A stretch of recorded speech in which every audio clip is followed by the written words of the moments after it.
By 1769, Bucks County millwright Isaiah Linton had acquired water rights along Little Gunpowder Falls, contiguous to a tract of land known as Jerusalem, and built the Upper Jericho sawmill. Over the next 3 years, using lumber produced by his facility, he constructed a large flour mill that was initially leased and later sold to miller David Lee. Lee's mill, later known as Jerusalem Mill, would grind grain for local farmers, but had as its primary function producing many barrels of flour, which were transported several miles south by horse and wagon to the port of Joppa. Thereafter, the barrels were shipped to Baltimore, then to the West Indies and other European destinations.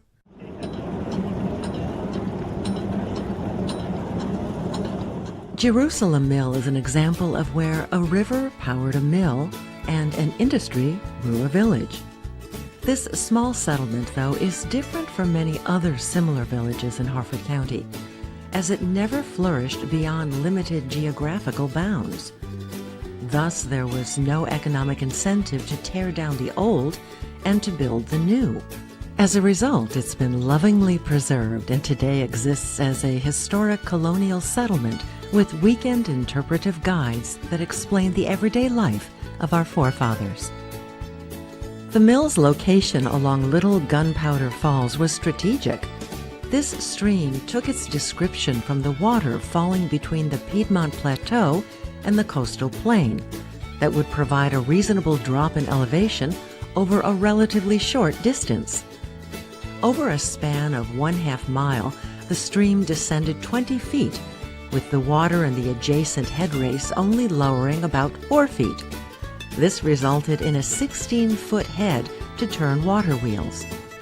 The head race passed under Jerusalem Road, heading to the front of the mill, and entered the right side into the basement, where 2 14-foot diameter pitch-black water wheels were located. Many years later, the wheels were replaced by water turbines, so Harford County-born artist Dave Duran was commissioned to paint on the wall a replica of what they originally looked like. The water wheels were inside of the mill, so water would not freeze in the buckets, and mill operations during most times of cold weather would be possible. Behind the mill is a small stone building with a fireplace, which, among other functions, served as a cooper's shop. A merchant mill, such as Jerusalem, produced more than a ton of flour each day that was shipped in barrels, each containing a standard weight of 196 pounds. The on-site sawmill produced the lumber for the wooden vessels, but coopers had to fashion the staves, hoops, and heads to make the barrels. Thereafter, the parts were assembled into a shipping container and delivered to the mill for filling. Early on, barrels of flour were delivered to the port of Joppa by wagons pulled by a team of horses. Building a wagon required the skills of both a wheelwright and a blacksmith, and by 1808, a blacksmith shop had been built across Jerusalem Road from the mill. It still exists today, along with a skeletal frame of the old wheelwright shop. With these facilities in place, local farmers not only brought their grain to the mill for processing, but could also have their plows repaired and animals shot by the blacksmith, have the cooper make the family a new wooden container, or get a wagon wheel rebuilt. This was the embryonic beginnings of a village that would continue to grow. Over a span of 3 generations of the Lee family, a handsome 2.5-story stuccoed stone and frame dwelling was built, which is currently owned by the Maryland Department of Natural Resources, with occupant Dr. Phyllis Pullen having a lifetime tenancy. On the lower level at one end is a large colonial kitchen where meals were once prepared. Adjacent to the home is a 2-story stone structure, with the lower portion containing a spring house and the upper level a smokehouse. The family's farm animals were sheltered in a nearby large bank barn that fronted on Jericho Road. Many years ago, the frame portion was destroyed by fire, leaving only bare stone walls standing. Recently, these walls have been restored, with future plans to convert the structure into a community meeting facility. Prominent in the front of the mill is a roadside historic marker that identifies the date David Lee began his mill operations. The marker also reports that the small stone building behind the mill was used for the manufacture of guns for the Revolutionary War. In fact, there used to exist signage attesting to this, but since has been removed, as there is no verifiable evidence this was true. It is believed, however, the building may have housed workers who produced walnut gun stocks that were shipped elsewhere and became part of a Revolutionary rifle.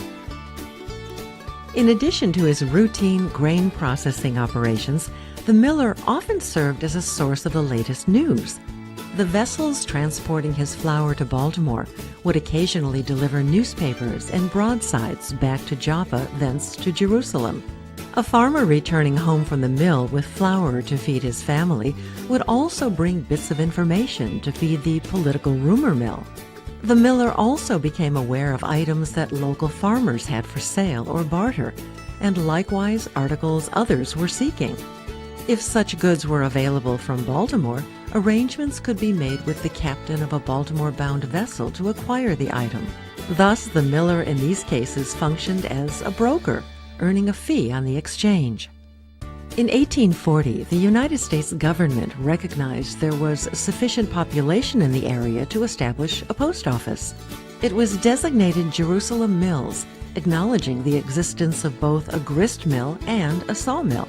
James Herron was appointed the first postmaster, and this governmental function, along with the sale of general store items in the grist mill, provided additional reasons for a trip to the village.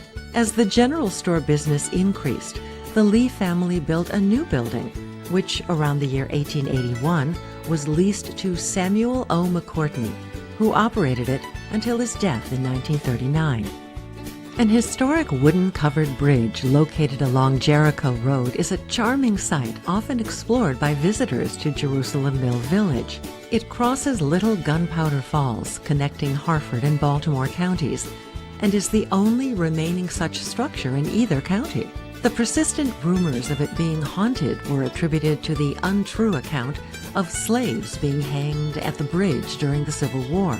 Unfortunately, this story continues to be circulated despite the fact the bridge was not built until December 1865, after the war had ended. Some believe, however, the ghost of a young girl lingers there.